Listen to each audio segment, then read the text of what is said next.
Assalamualaikum warahmatullahi wabarakatuh. Perkenalkan, nama saya Sukma Amirusani.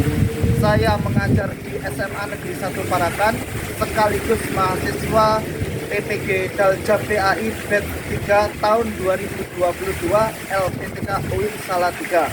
Pada kesempatan hari ini, pada hari Kamis tanggal 12 Januari 2023, saya akan melaksanakan uji kinerja praktik pembelajaran materi pokok Quran Surat Ali Imran ayat 190-191 tentang berpikir kritis di kelas 12 IPS 1. Demikian video pembelajaran dari saya. Selamat menyaksikan.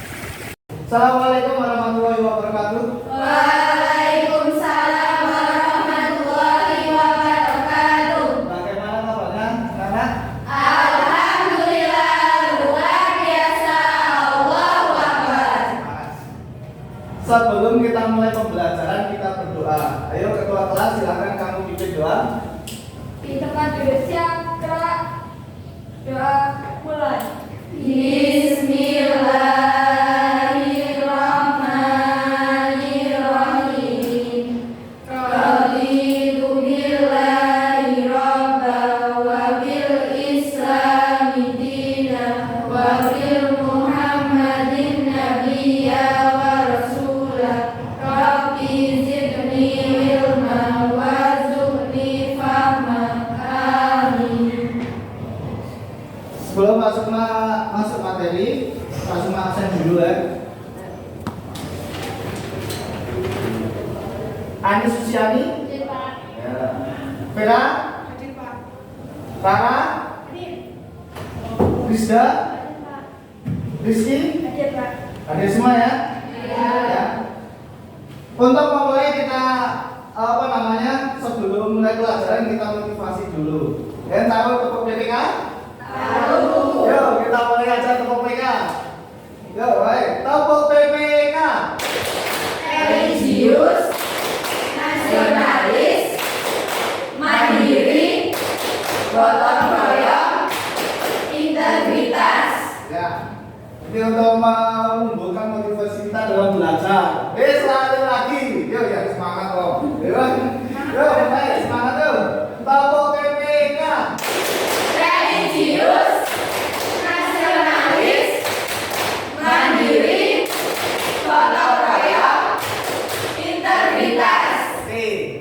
Sudah semangat semua? Sudah.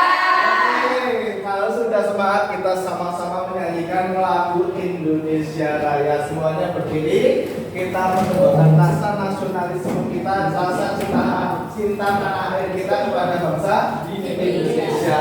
Ayo Shalvi, silakan pimpin. Hiduplah Indonesia Raya, Tuhan Ika. Indonesia airku, tanah tumpah darahmu. Di sanalah aku berdiri, jadi pandu ibuku. Indonesia kebangsaanku, bangsa dan tanah airku. Marilah kita bersatu, Indonesia bersatu. Hiduplah tanahku, hiduplah negeriku, bangsaku, rakyatku semuanya. Bangunlah jiwanya, bangunlah badannya untuk Indonesia Raya. Indonesia Raya, merdeka, merdeka, tanahku, negeriku yang ku cinta. Indonesia Raya, merdeka, merdeka, hiduplah Indonesia Raya. Terima kasih Shalvi ya telah menyanyikan lagu Indonesia Raya. Oke, materi yang akan kita kita bahas hari ini adalah kaitannya Quran surat Ali Imran ayat 190-191 dengan ulil albab. Tapi sebelumnya Pak Suma akan menyampaikan bahwa pembelajaran pada pagi hari ini Pak Suma menggunakan model PBL atau Problem Basic Learning, ya kan? Jadi nanti Pak Suma akan sajikan beberapa gambar yang bisa menyebut yang berhubungan dengan suatu masalah. Nah, kamu mendapatkan dari masalah tersebut, sehingga nanti akan menimbulkan suatu pemikiran kritis dari kalian terhadap gambar-gambar tersebut. Oke? Nah, sebelum Pak Suma masuk, ini tujuan pembelajaran kita pada pagi hari ini untuk dimensi kognitifnya. Ya. Dimensi kognitifnya, peserta didik mampu membaca Al-Quran dengan meyakini bahwa berpikir kritis merupakan perintah agama dengan baik. Nah, peserta didik mampu menjelaskan cara membaca Quran surat Ali Imran sesuai dengan kaidah tajwid dengan benar. Nah, dimensi keterampilannya mampu mengidentifikasi hukum bacaan. Dan kemarin kita sudah bahas hukum bacaan tajwidnya, dan kemudian kita bahas maknanya. Sekarang kita bahas hikmah dan kandungannya, kan gitu. Kemudian peserta didik mampu mendemonstrasikan hafalan Quran surat Ali Imran ayat 190-191 dengan fasih dan lancar. Itu kemarin kita sudah kan? Ya. Nah, sekarang kita mengkaji apa yang terkandung dalam Quran surat Ali Imran ayat 190-191. Oke? Kemarin kita bahas tentang makna-makna Quran surat Ali Imran ayat 190-191. Oke? Baca bareng-bareng yuk. Bismillahirrahmanirrahim. Inna fi khalqis samawati wal ardi wa ikhtilafil laili wan nahari ayatin liulil albab alladzina yadhkuruna Allaha qiyaman wa qu'udan wa 'ala junubihim wa yatafakkaruna fi khalqis samawati wal ard rabbana ma khalaqta hadza batila subhanaka faqina adzabannar. Kita lihat yang ada di dalam PPT ini, inna fi khalqis samawati wal ard. Artinya apa? Sesungguhnya dalam penciptaan langit dan bumi. Ya, sesungguhnya dalam penciptaan langit dan bumi. Kalau kita terjemahkan dari kata per kata, inna artinya Sesungguhnya. Fi khalqis, dalam penciptaan as-samawati, langit, wal ardi dan bumi, ya kan? Artinya apa? Di sini sesungguhnya ini adalah nanti kita memikirkan bagaimana ciptaan langit dan bumi. Allah menciptakan langit dan bumi yang nanti akan disebutkan dalam kalimat-kalimat yang selanjutnya. Kemudian waqtilafil laili wan nahari, artinya apa? Dan pergantian siang dan malam. La ayatin liulil albab, tanda-tanda kebesaran Allah bagi orang yang berpikir. Nah, jadi di dalam ayat ini kita dimintakan untuk memikirkan bagaimana langit dan bumi ciptaan. Kemudian apalagi pergantian siang dan malam. Nah, di dalam akhirnya liulil albab itu adalah tanda-tanda orang yang berpikir yang bisa melihat tanda-tanda kekuasaan itu. Misalnya apa? Pergantian siang dan malam, berarti Allah. Ya, pergantian siang dan malam kira-kira itu tadi apa? Artinya Allah sudah pergantian siang malam itu sudah diatur namun sedemikian rupa, ya kan? Nah, artinya apa? Semuanya yang diciptakan Allah itu sudah ada aturannya gitu. ya kan? Nah, dari posisinya, oh ternyata sudah diatur oleh Allah, matahari terbit dari sebelah timur, kemudian tenggelam di sebelah. Nah, itu sehingga kemudian memunculkan suatu hal-hal yang menarik perhatian orang-orang, terutama para ilmuwan, untuk meneliti terjadinya itu sehingga munculnya banyak seperti munculnya apa ya? Munculnya waktu dan lain sebagainya. Nah, di sini ada ulil albab. Apa yang dimaksud dengan ulil albab?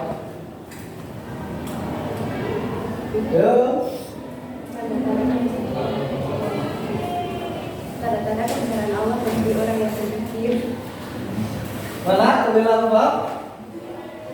Tanda-tanda kebesaran Allah bagi orang yang berpikir. Bagi orang yang berpikir. Ya. Orang yang berpikir, orang yang ulil albab itu orang yang seperti apa? Seperti apa? Orang yang senantiasa mengingat Allah dalam keadaan berdiri, duduk, dan berbaring, dan menciptakan langit dan bumi, serta menyadari ciptaan Allah. Tidak ada yang sia-sia. Itu sudah terkandung di dalam Quran surat Al-Imran ayat 191. Nanti yang disebut ulil albab yang disebutkan di sini, alladzina yadhkuruna Allaha qiyaman wa qu'udan wa 'ala junubihim wa yatafakkaruna fi khalqis samawati wal ardi rabbana ma khalaqta hadza batila. Alladzina yadhkuruna Allah, orang-orang yang ya berpikir yadhkuruna Allah, orang-orang yang zikir artinya selalu mengingat Allah. Kiamal.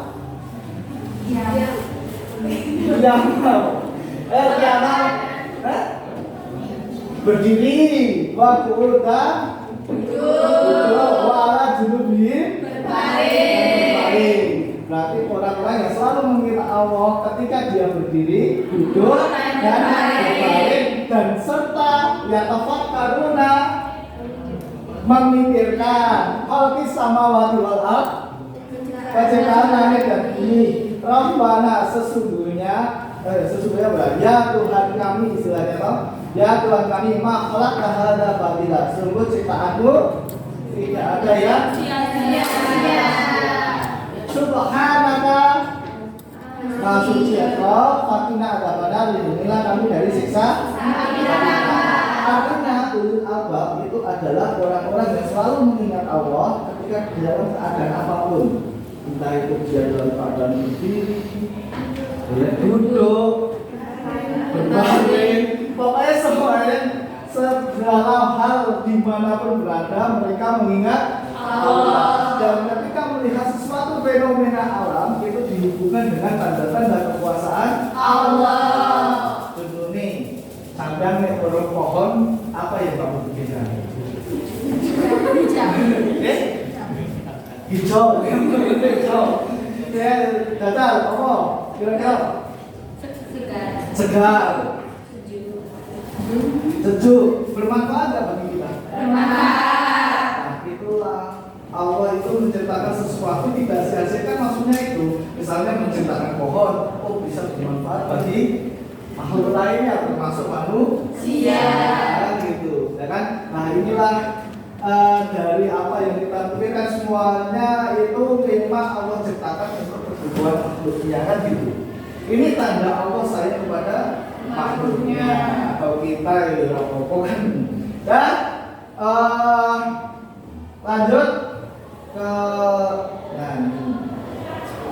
dari asbabun nuzul tentang berpikir kritis. Asbabun nuzulnya apa? Asbabun nuzulnya adalah ketika Aisyah Rasulullah SAW bersabda, wahai Aisyah, apakah engkau mengizinkan kanda? Rasulullah kanda untuk apa? Untuk malam ini beribadah kepada Allah Subhanahu wa taala sepenuhnya. Jawab Aisyah, wahai Rasulullah, sesungguhnya saya menyenangi apa yang kau senangi, menyukai apa yang kau sukai. Saya izinkan engkau melakukannya. Kemudian Nabi mengambil kirbah. Apa itu kirbah? Tempat air yang terbuat dari Ya, tempat air yang terbuat dari kulit domba. Zaman dulu kan kulit bisa dijadikan sebagai wadah air kan gitu, ya kan?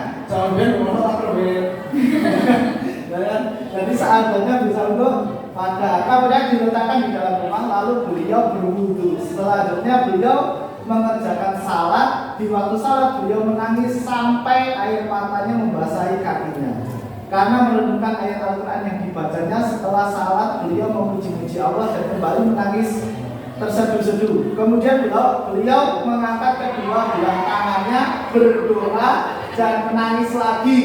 Kenapa Rasulullah menangis? Ya karena memikirkan ayat yang sudah diturunkan itu. Ayatnya apa? Ya, ayatnya isinya untuk memikirkan bahwa ciptaan Allah tidak pernah sia-sia. Maka Allah jangan sampai orang itu kira pada ciptaan-ciptaan Allah kan gitu ya. Kemudian kata Bilal saat azan subuh, Nabi menangis dan beliau siapa? Bilal itu bertanya, wahai Rasulullah, mengapa Rasulullah menangis? Padahal Allah telah mengampuni dosa Rasulullah baik yang terdahulu maupun yang akan datang. Jadi Rasulullah itu punya sifat Rasulullah. Jadi artinya apa? Terhindar dari dosa, ya kan? Baik dosa yang lalu maupun dosa yang akan datang, semuanya sudah terhapuskan. Tetapi di sini Rasulullah, apakah saya ini bukan seorang hamba yang pantas untuk bersyukur kepada Allah, dan bagaimana saya tidak menangis pada malam ini Allah menurunkan ayat kepadaku. Selanjutnya beliau berkata, alangkah rugi dan celakanya orang-orang yang membaca ini dan tidak memikirkan dan tidak merenungkan kandungan artinya. Ya intinya dalam ajaran ini adalah berpikir itu. Maka manusia diharuskan untuk memaksimalkan kemampuan akal demi menggali suatu pengetahuan. Itu kan pernah terjadi dalam sejarah Islam dalam masa siapa?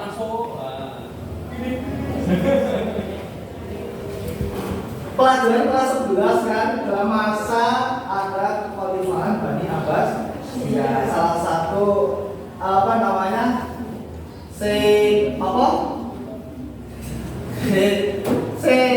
salah satu yang dicapai Bani Abbas itu kan majunya di bidang ilmu pengetahuan di kalangan umat Islam. Maka banyak tokoh-tokoh ilmuwan loh, ya kan? Dan itu mereka untuk memiliki sebuah itu sehingga menghasilkan ilmu yang baru itu menggunakan akal pikiran wanita. Contohnya siapa? Contohnya misal udah pernah dengar apa di sini? Penemu angka nol, ya kan? Nah, menemukan angka nol itu juga banyak penelitiannya gitu. Itu orang Islam, Ibnu Sina, bapak kedokteran Islam.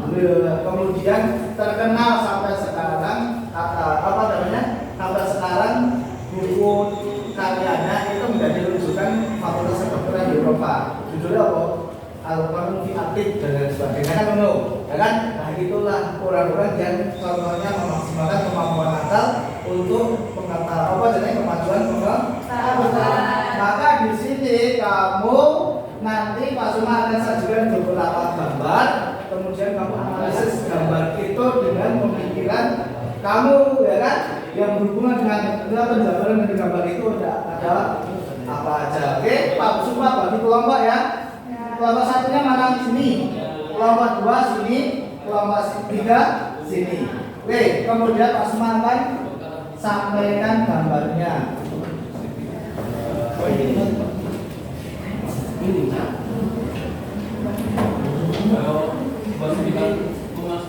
Nah ini gambar satu untuk kelompok tiga. Kemudian gambar dua untuk kelompok dua. Kemudian gambar 3 dan 4. Kita masuk ke gambar 4-nya ya. Gambar 4 itu untuk kelompok 1. Oke? Silakan mengerjakan apa yang terkandung dalam gambar-gambar ini, kemudian kamu deskripsikan dalam sebuah pernyataan. Silakan diskusi.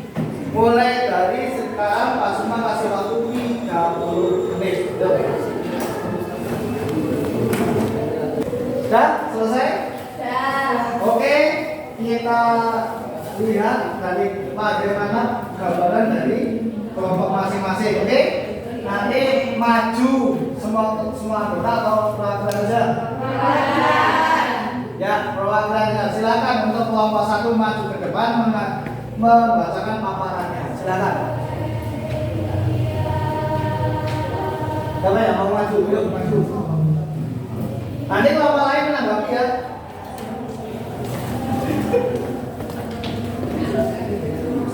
Assalamualaikum warahmatullahi wabarakatuh. Waalaikumsalam warahmatullahi wabarakatuh. Perkenalkan, nama saya Renata, perwakilan dari kelompok 1.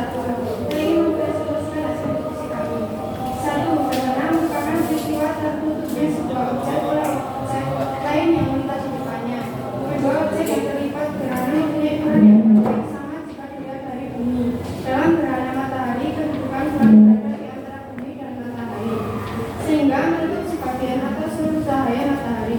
Peristiwa gerhana merupakan fenomena alam yang ditunjukkan oleh Allah kepada hamba-hambanya.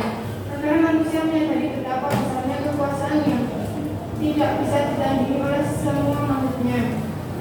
Ada beberapa ajaran penting dari peristiwa gerhana. Pertama, gerhana merupakan tanda kebesaran Allah yang menciptakan alam semesta ini. Allah berkuasa untuk menguasai dan mengaturnya. Kedua, gerhana merupakan kehendak Allah untuk mengingatkan hamba-hambanya agar tidak terbuai dalam perbuatan dosa, serta dapat menyadarkan mereka untuk bertaubat. Terima kasih. Ada pertanyaan dari kelompok lain? Silakan.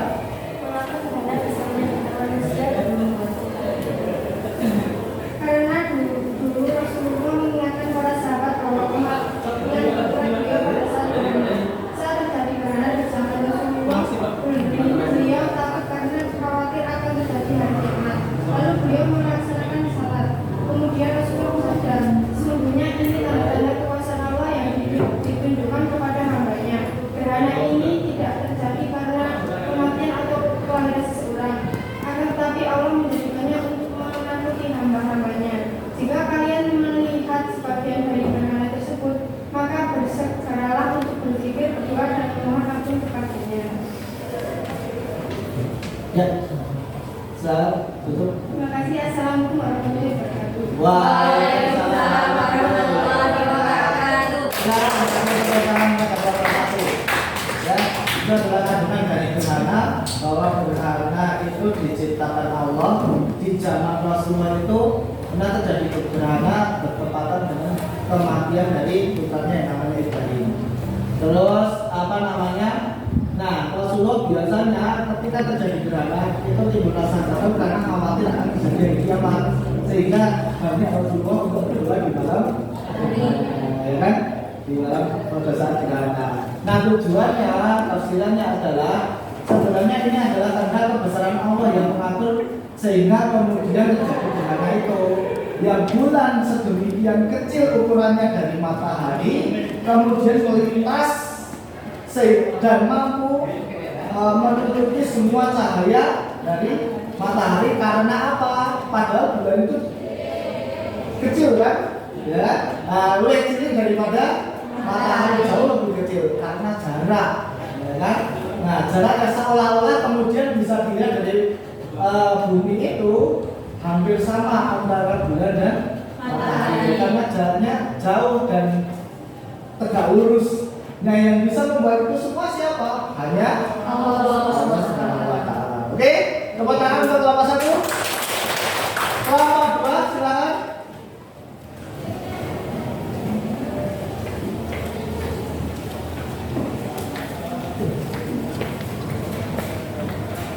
Assalamualaikum warahmatullahi wabarakatuh. Waalaikumsalam warahmatullahi wabarakatuh. Saya perwakilan dari kelompok yang mempresentasikan hasil diskusi kami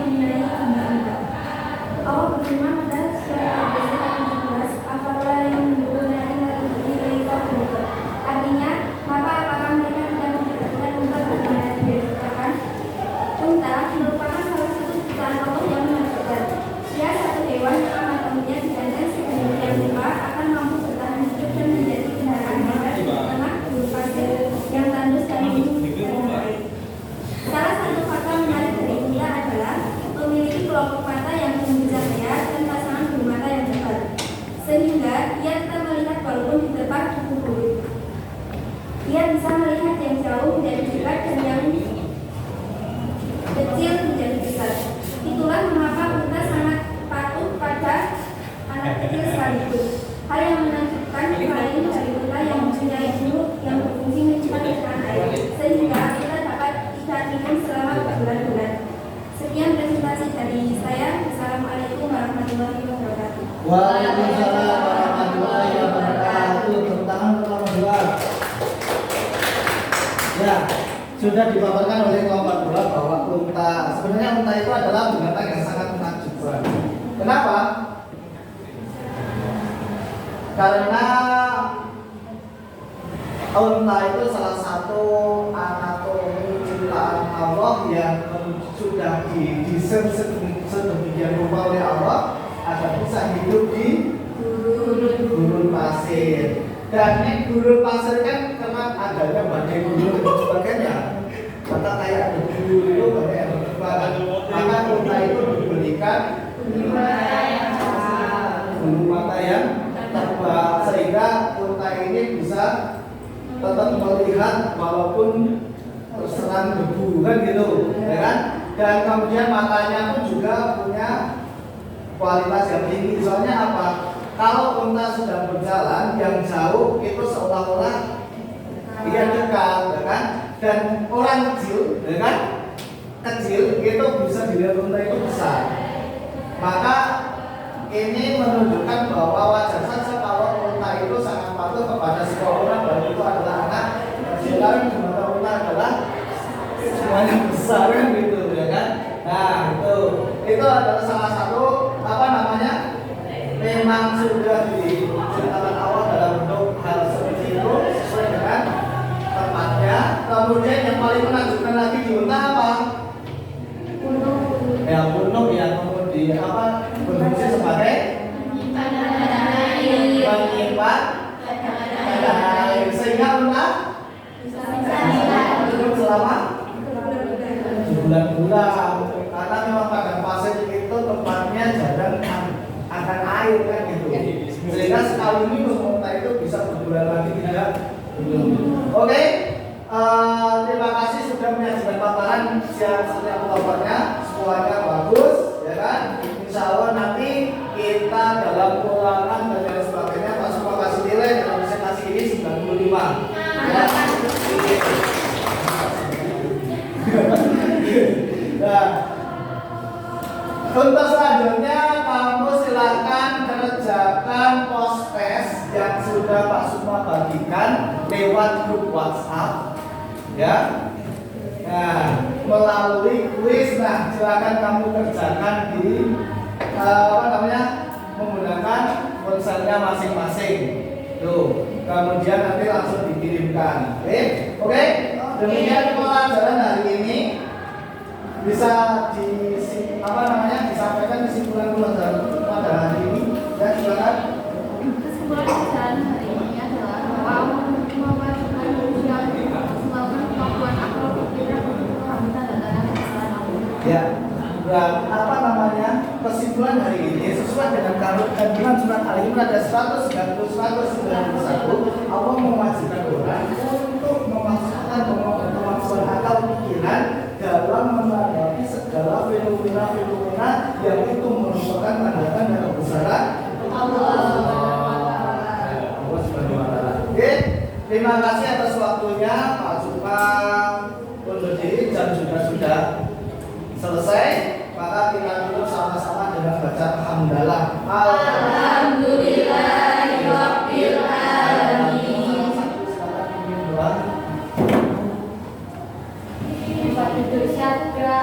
Doa mulai. Bismillahirrahmanirrahim.